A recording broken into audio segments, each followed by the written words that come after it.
생생하게 상생하며 YTN 라디오 생생경제. 안녕하세요. YTN 라디오 생생경제 김혜민입니다. 어제 전국 노래자랑이 검색어에 올라와 있더라고요.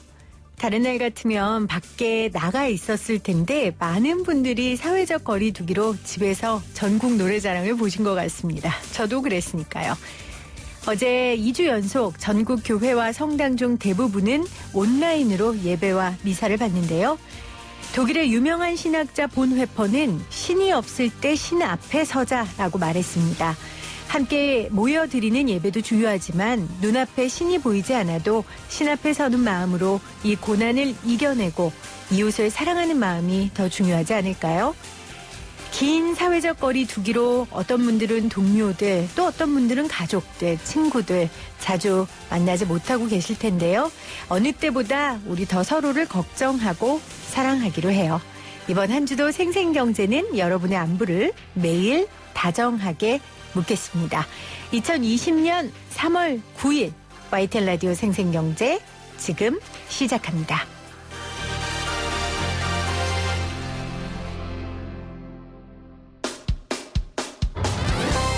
쉽다, 재미있다, 어라? 무슨 말인지 이해가 간다. YTN 라디오 생생경제. 오늘 가장 뜨거운 경제 뉴스를 제일 생생하게 전해드리는 시간입니다. 오늘 하루 종일 검색어에 오른 단어 바로 재난기본소득이었습니다. 김경수 경남지사가 코로나19 극복을 위해 전 국민에게 재난기본소득 100만 원을 지급하자고 제안했고요. 이재명 경기도지사는 전적으로 공감한다고 입장을 밝혔습니다. 이 재난기본소득이라는 게 뭔지, 이걸 어떻게 얼마나 주겠다는 건지, 줘도 되는 건지, 실효성은 있는 건지 알아볼게요. 나라살림연구소 이상민 연구위원 나오셨어요. 위원님 안녕하세요. 예, 안녕하세요. 김경수 경남도지사가 제안한 내용이죠. 예. 모든 국민에게 100만 원의 재난기본소득을 지급해라.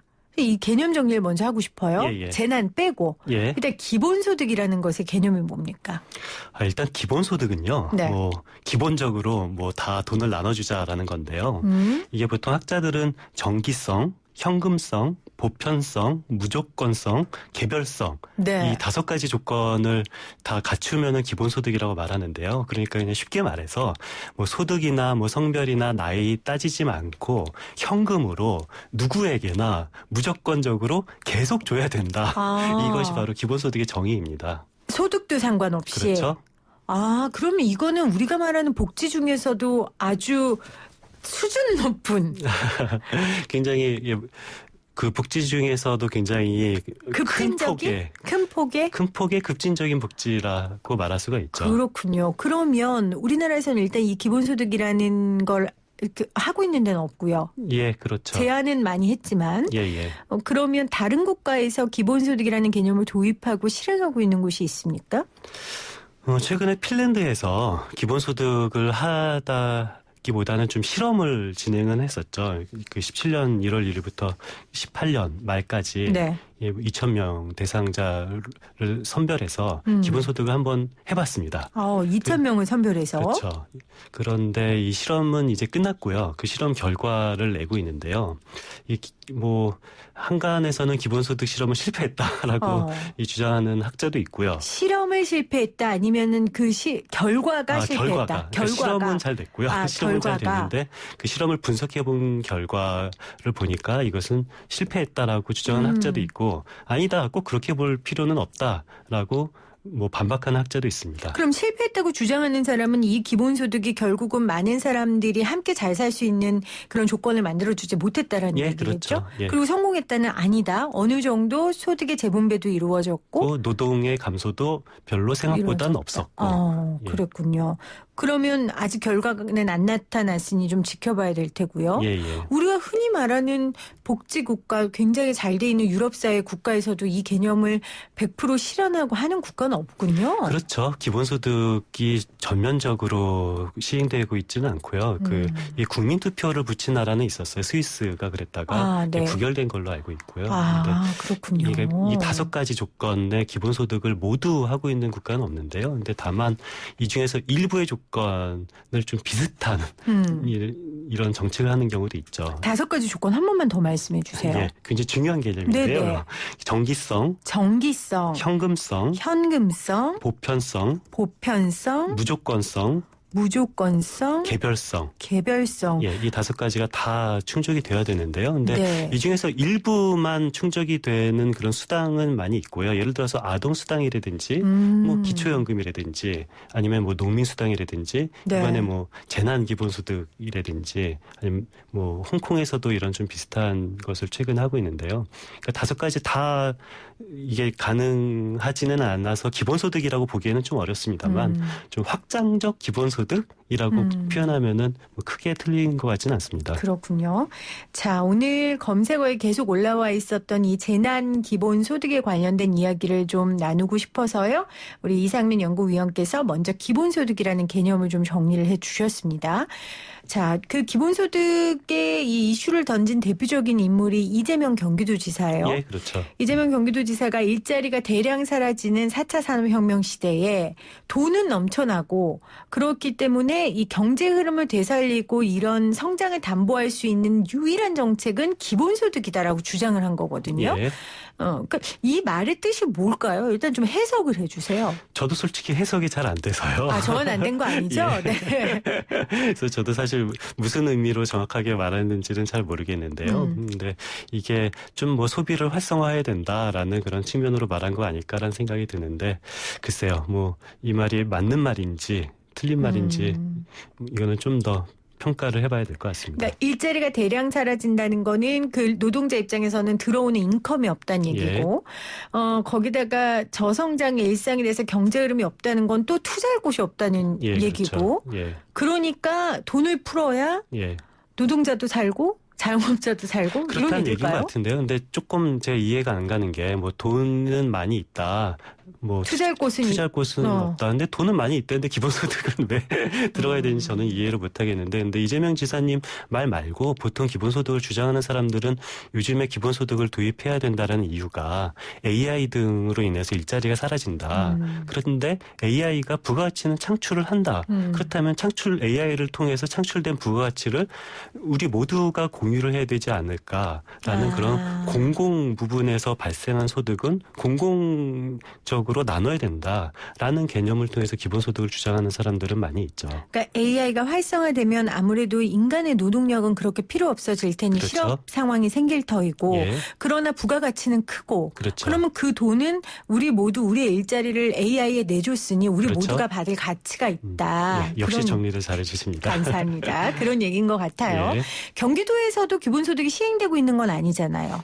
경기도에 또 기본소득은 없지만 확장성 기본소득이라고 본다면 네. 뭐 청년 경기도에서 시행하고 있는 독특한 제도인 청년 기본소득이 있는데요.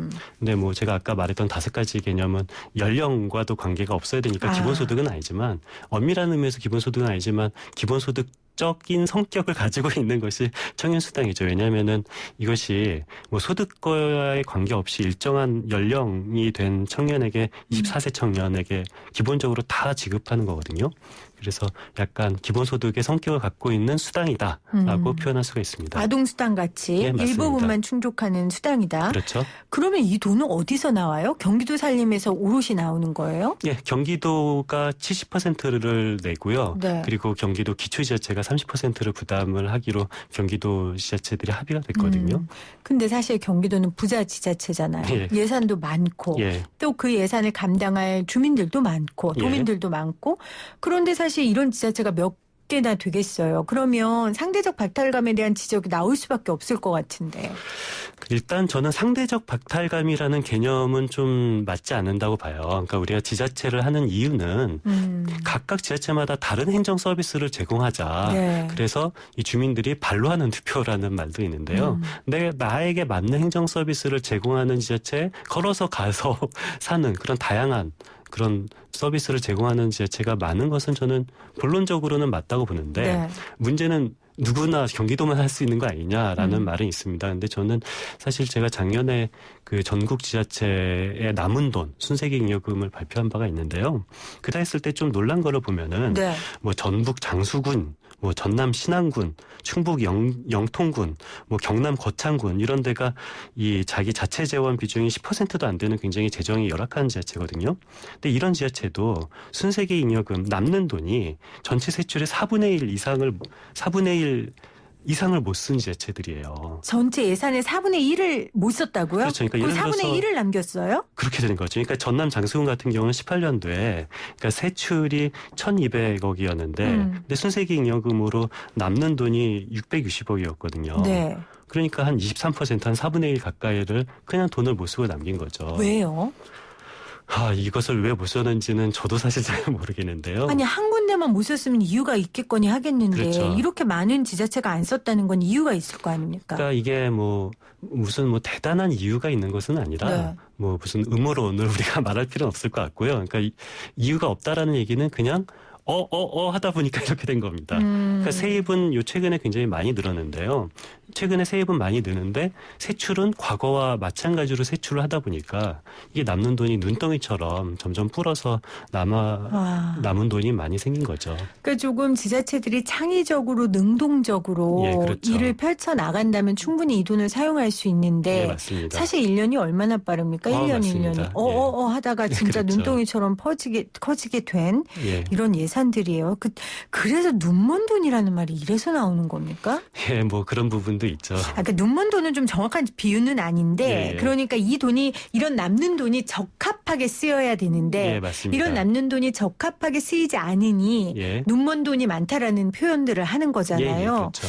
그렇군요. 자, 오늘 이재명 지사가 일단 그 기본소득에 대한 개념을 좀 던졌고 거기에 대한 이해를 지금 하고 있는데 그러면 경남도지사가 한 이 재난기본소득은 또 다른 개념이죠? 그렇죠. 그러니까 연속성은 없지만 그래도 아무도 소득이나 이런 연령 차별하지 말고 모두에게 돈을 주자. 왜냐하면 이번 재난은 너무도 좀 한시적으로 재정을 확대해야 될 때 아니냐. 그런데 선별을 하다 보면은 이게 행정력도 많이 들고 시간도 많이 든다. 선별하지 말고 그냥 이렇게 급한 이런 재난 시기에는 그냥 재난소득 이거를 재난 기본소득이라고 표현했습니다만 이런 재난소득을 선별하지 말고 다 주자라는 것이 주장이었습니다. 그러니까 여기서 말하는 거는 소득이 1년에 10억을 버는 사람도 예. 아니면 1년에 100만 원을 버는 사람도 그렇죠. 다 일단 주고 보자. 예, 예. 왜냐하면 선별하는 작업이 힘드니까. 예, 맞습니다. 힘들어요? 힘들 측면이 있죠. 왜냐하면 소득별로 이게 돈을 주자면은 이게 소득이라는 것은 작년에 국세청에 낸 소득을 기반으로 할 수밖에 없잖아요. 네. 올해 나의 소득은 아무도 모르니까요. 그런데 제가 작년에 돈을 많이 벌었어요. 근데 올해는 코로나 때문에 굉장히 돈을 못 벌어요. 실제로 제 강의 수입이 요즘에 너무 많이 줄었는데요. 위원님도요? 제 강의 수입이 작년에는 그렇죠. 괜찮다가 그러네요. 올해는 강의를 너무 못해서 수입이 많이 줄었습니다. 네. 그런데 저한테 소득을 작년에 너 돈 많이 벌었으니까 작년 소득 기준으로 이번에 돈 조금만 받아 이러면은 강의가 떨어진 저는 안 되잖아요. 그러면 코로나19로 가장 피해를 보신 대표적인 분으로서 맞습니다. 환영합니까? 이런 제안을? 그럼에도 불구하고 저는 조금 부정적인데요.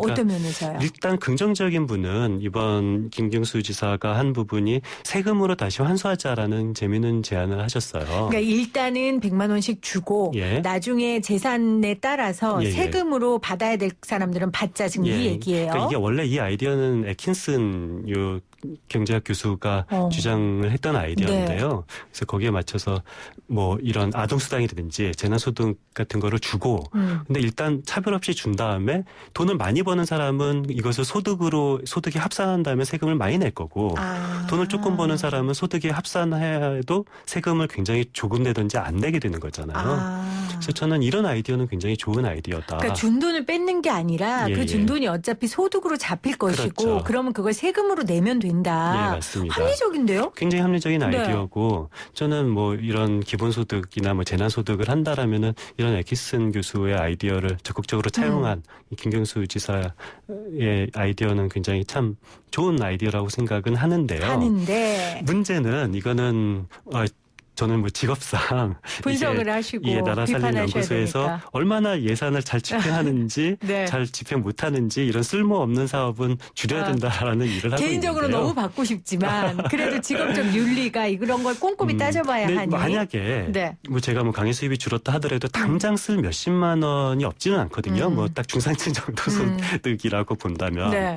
근데 저한테 누가 50만 원을 준다면은 한 끼 정도는 소고기 한번 사 먹을 것 같아요. 근데 소고기를 한 끼 사 먹은 나머지는 저의 예금 잔고를 늘리는데 얘가 들어가지 50만 원을 과연 제가 다 쓸까? 저는 안 쓸 것 같거든요. 아니 그래서 상품권의 형태로 지급하자는 거 아니에요? 예, 맞죠. 그 자체 내에서. 그런데 이게 경제적으로는 사실 동일한 게요. 제가 만약에 1년 만에 쓰지 않으면 소멸되는 상품권을 저한테 준다면은요. 네. 제가 오늘 현금으로 제 카드로 쓸 쌀 대신 상품권으로 그 쌀을 사게 되고 저는 그만큼 쌀 살 돈을 절약할 수가 있으니까요. 이것이 경제적으로 보기에는 행정적으로 보기에는 상품권 지급하면 다 쓸 것 같지만 네. 경제적으로 보기에는 현금 지급 하나 상품권 지급 하나 사실 세이브되는 저축할 수 있는 돈의 양은 마찬가지라고 생각됩니다. 그러면 이런 재난 가운데 어떻게 이런 소득들을 좀 보장해주고 정부에서 도울 수 있을까요? 그러니까 저는 사실 제가 50만 원 받는 것보다 저보다 조금 더 어려운 소득이 분? 어려운 분한테 제 몫이 더 돌아가기를 또 바라는데요. 근데 물론 뭐 선별하는 부분은 어려운 부분이 있죠. 그래서 이미 현재 있는 제도를 좀 활용하는 것이 어떨까. 네. 예를 들어서 현재 있는 아동수당이라든지 그런 현재 기초수급 대상자라든지 아니면 현재 기초수급 대상자보다 조금 더 소득이 많은 차상위 계층에게 지급되는 EITC를 좀 더 강화한다던가 아니면 기초연금. 그러니까 저는 이런 추경이나 재난 상황이 있을 때 네. 너무 새로운 제도를 찾는 걸 필요가 없다고 생각해요. 이미 과거에 있었던 제도, 기초연금, 아동수당, 이런 EITC 같은 이미 있는 제도를 조금 더 확대를 하는 것은 어떨까라는 생각을 하고 있습니다. 지금 위원님 그 말씀 너무 잘하셨는데요. 예. 그러니까 정치인들이 새로운 걸 자꾸 던지는 게 예, 맞습니다. 이러니까 시선이 곱게 안 가는 거예요. 예. 기존에 있는 시스템들 확대하고 보완하고 할 수 있는 게 있는데 일단 이 재난 기본소득으로 김경수 지사 이름을 오늘 제가 사랑하는 톱스타보다 더 많이 적었단 말이에요. 예. 제가 너무 꼬인 겁니까? 저는 사실 그런 안타까운 면이 있어요. 근데 정치인 입장에서는요, 새로운 것을 제기를 해야지 언론이 좋아하고 또 국민들이 관심을 가져요. 네. 근데 이미 있는 10만 원 아동수당을 15만 원으로 올려주시다라고 하면은 별로 언론이 관심을 갖지 않은데, 새로운 제도를 만들면은, 이런 제도가 뭐야? 굉장히 신선하잖아요. 그래서 오늘 저희도 인터뷰 하잖아요. 예, 신선하니까. 맞습니다. 그런데 뭐 이거는 뭐 개인적인 취향 문제인데요. 답이 있는 건 아닙니다. 뭐 기본소득이 좋다 나쁘다. 근데 저는 기본적으로 이런 기본소득을 이번 기회에 사회에서 논쟁이 되는 공론화해서. 것은 저는 굉장히 바람직하다고 생각합니다. 근데 다만 저의 개인적 입장은 약간 이거보다 더 효율적인 방법이 있지 않을까. 그리고 그 효율적인 방법은 대단한 아이디어가 필요한 것이 아니라 기존에 있는 제도를 조금 강화하는 형식이 더 좋지 않을까라는 생각을 개인적으로 가지고 있습니다. 아니 그러니까 저희가 아동수당 논란이 있을 때도 제가 그렇죠. 기억이 나면 처음에는 뭐 몇 프로까지 한다 그랬다가 근데 그거 선별하는 비용이 더 많이 예, 든다 맞습니다. 그래서 예. 그 과정을 우리가 한번 거쳤잖아요. 예. 그러니까 DB가 어느 정도 좀 있는 부분도 있을 그렇죠. 거고요. 예. 명확하게 일치하진 않겠지만 거기에 대한 필요한 데이터베이스를 그때그때 좀 보완해서 예. 해가는 방법이 있을 것 같다는 생각이 드네요. 예. 지금 김경수 지사는 100만 원이면 51조 원이에요. 대강 예. 잡으면. 만약에 이게 된다 하면 이거 51조 원을 어디서 준다는 거예요? 국채라는 수단이 국채 있죠. 또 해요? 추경 때문에 우리 또 예, 하는데. 그런데요. 사실 우리가 돈에는 꼬리표가 없어서 이게 추경 같은 거 편성할 때나 예산 편성할 때 재원이 뭐냐라고 언론에서 많이 묻는데 저는 사실 재원이 뭔지는 별로 궁금하지 않아요. 그러니까 재원이 이게 작년에 쓰고 남은 잉여금이다라고 말하면은 뭐 국민들은 좋아하고 아니 이번에는 좀 적자국채를 발행을 하는 거다라고 하면 국민들은 싫어하는데 사실 두 가지는 동일한 거거든요. 그러니까 무슨 소리냐면은 작년에도 국채를 발행했고 재작년에도 국채를 발행을 했어요. 근데 작년에 국채를 많이 발행했으면 잉여금이 많이 생기는 거고 작년에 국채를 조금 발행했으면 잉여금이 안 생기는 거예요.